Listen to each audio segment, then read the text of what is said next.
Guys, today is Sunday and happy Sunday to you all, and also a happy Father's Day to all fathers out there.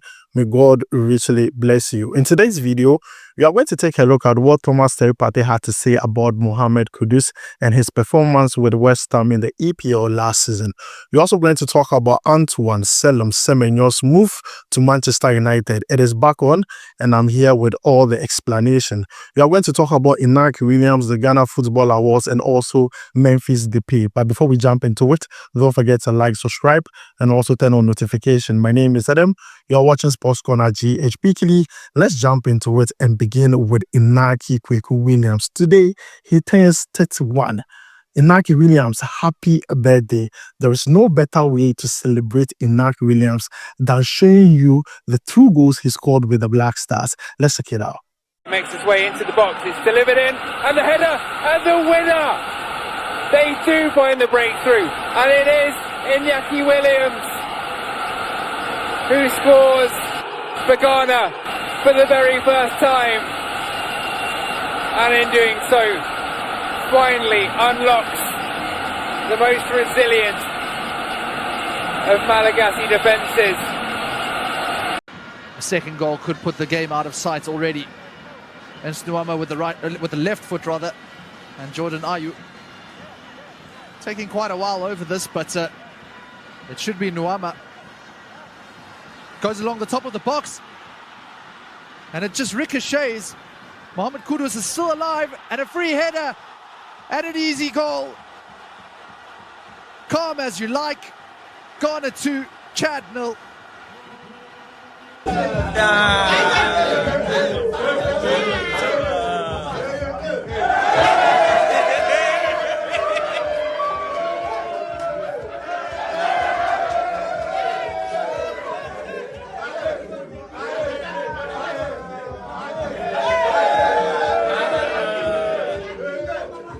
So guys, you have seen the 2 goals Inaki Williams scored with the Black Stars and also his initiation video, that dancing and everything. Inaki Williams, happy birthday. Now, there is no better way to also celebrate Inaki Williams than telling you about his statistics and also his achievements so far. Now, Inaki Williams have played a total of 426 games with Athletic Club, scoring 91 goals. He has an enviable record in the Spanish La Liga of playing 251 consecutive games without missing a single one. Now, currently, he's the captain of Athletic Club. He was announced as the captain at the end of last season. And last season, he played a total of 50 games, scoring 11 goals, giving 9 assists and accumulating 3,848 game minutes. Now, let's talk about some achievements. Now, Inaki Williams has won the La Liga African MVP back-to-back last season and last 2 seasons. Now, with trophies, he won the Copa del Rey with Athletic Club in the 2023-2024 season and also won the Spanish Super Cup, which is called the Supercopa de España. He won it with Athletic Club in the 2020-2021 season and also 2015-2016 season. So far, 3 trophies with the club. I'm happy for him. And also with the national team, the Black Stars, 22 games, 2 goals. So guys, this is for Inaki Williams. Happy birthday to him.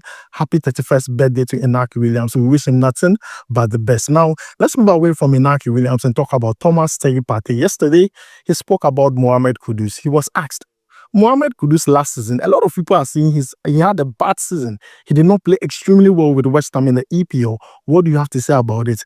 This was the answer from Partey. Let's check it out.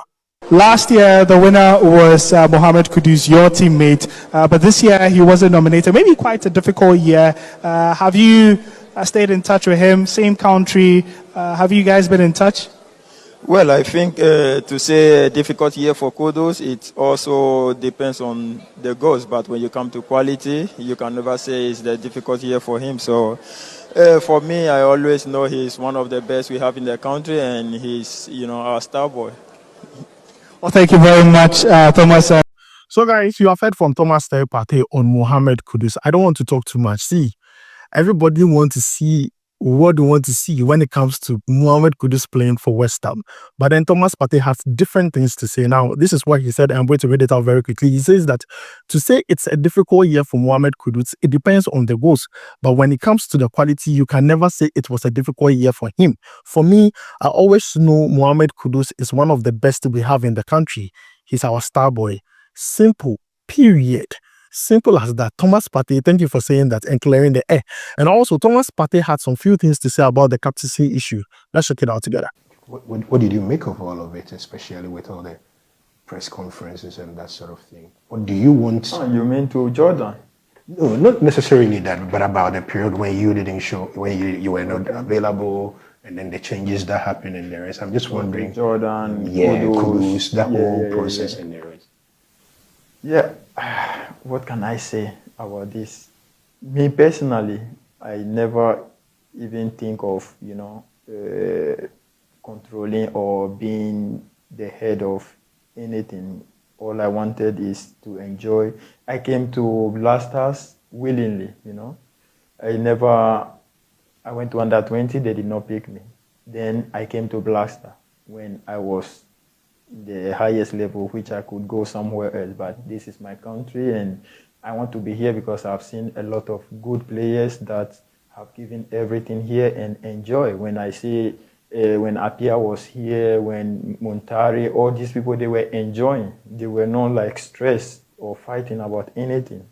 But then when they come to where we have to switch from one captain to the next one, you have to be smooth. I don't know where the fight is coming from, but I think it's coming from outside. In the team, we never talk about any problem with another player about captainship or anything. Jordan come to me, I go to Jordan. Kudus go to Jordan. Everybody is free, So guys, you have heard from Thomas Partey concerning the whole captaincy issue that I believe by now has been resolved.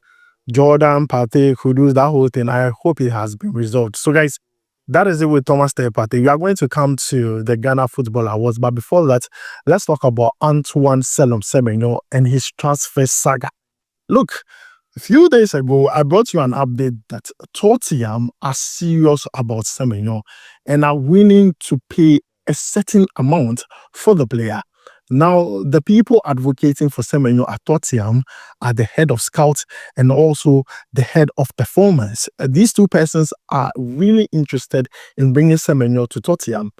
But then, few days ago, Tottenham announced the signing of a new coach in the person of Thomas Frank. Now, Thomas Frank is the former coach of Brentford. Now, when he got to the club after his appointment, he had a meeting with Tottenham and also their hierarchy and told them that, see, I'm from Brentford and I was successful there because of two players.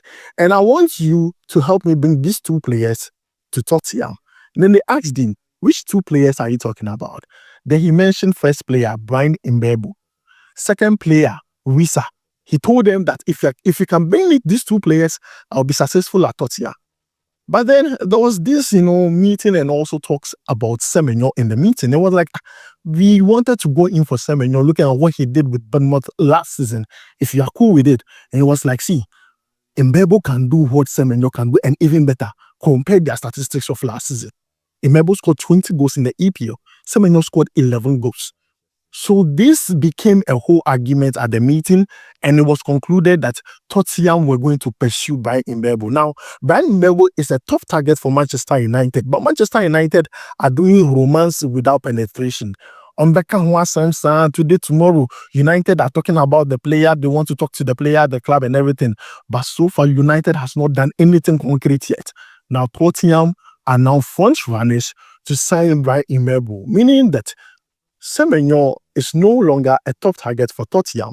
So Manchester United are stating that if they cannot get Brian Mbeumo, their topmost target this season, they are going to go in for Semenyo. Now, they've already spoken to Semenyo, the whole project and everything. And I brought you an update that Semenyo is interested in playing UCL or European football, be it UCL or Europa League. This is what Semenyo is most interested in when it comes to the next club he wants to play. United is not going to give him that. The only thing United can give Semenyo right now is cash, is money. But then they can't give Semenyo European football. So Semenyo was willing to go to Tottenham because of the UCL factor. But currently, United would go to Semenyo if they can't land Brian Mbeumo, or if they cannot land Semenyo, they will go to Eze of Crystal Palace. Yes, they'll go in for Eze. So these are the top 3 for Manchester United: Brian Mbeumo, Antoine Semenyo, and also Eze. So that is how it's going to follow. But then, guys, this is all you need to know concerning Semenyo's move to Manchester United and why it is back on, why everyone is talking about it all over again. Let me know what you think about it down below in the comments. Guys, moving away from Antoine Semenyo, let's talk about Memphis Depay, who plays with Corinthians in Brazil. So far, he has played a total of 28 games, scoring 6 goals, giving 10 assists, and accumulating 2,154 game minutes. Now, the player did not perform badly with Corinthians in Brazil. But then if you take a look at the statistics at the national team level, it is more crazier. But then the player is willing to come back to Europe and play football. And then he had a call from Ole Gunnar Solskjaer, the coach of Besiktas. And they spoke for a very long time. And the coach is willing to bring this player back in action in Europe, in Turkey. If you know what is going on at Turkey, then you know that, see, Fenerbahce, Galatasaray, and Besiktas are trying to sign good players because the league is getting more interesting. So Besiktas are currently showing interest in Memphis Depay, and they are willing to sign the player from Corinthians. See, I'll be really excited to see Memphis Depay play in the Turkish league, come back to EU. But then, guys, this is the latest update concerning the player. Ole Gunnar Solskjaer talked to him, and he's willing to bring the player to Besiktas. Let's see how this goes in the few days. Guys, moving away from that, so let's talk about the Ghana Football Awards and also the winners in that particular awards. Now, Footballer of the Year went to Thomas Partey. Female Footballer of the Year went to Doris Buidua. Goalkeeper of the Year went to Benjamin Asari. Home-based Footballer of the Year went to Razak Simpson.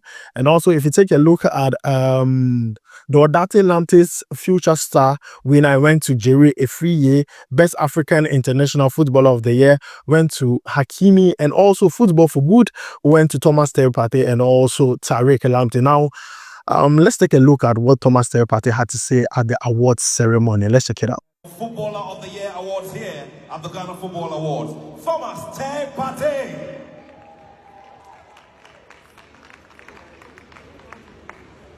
First of all, I want to say thank you to the organizers. It's been 3 times on a row. I appreciate that. And also to everyone who voted for me. I know it's not easy. I have a lot of mates who deserve it. I'm not the only one, but as you know, I have the support of my family. And I take this as much importance as any award I will take in my career. And I really appreciate it, and I love it. Thank you. So, guys, you have heard from Thomas Partey and what he had to say after winning the Footballer of the Year. Now, this is the full list of the winners at the Ghana Football Awards. So let me know your thoughts about it down below in the comments. Thanks for joining me. My name is Tedem. I'll make sure to see you in the next one. Charlie, we go bye.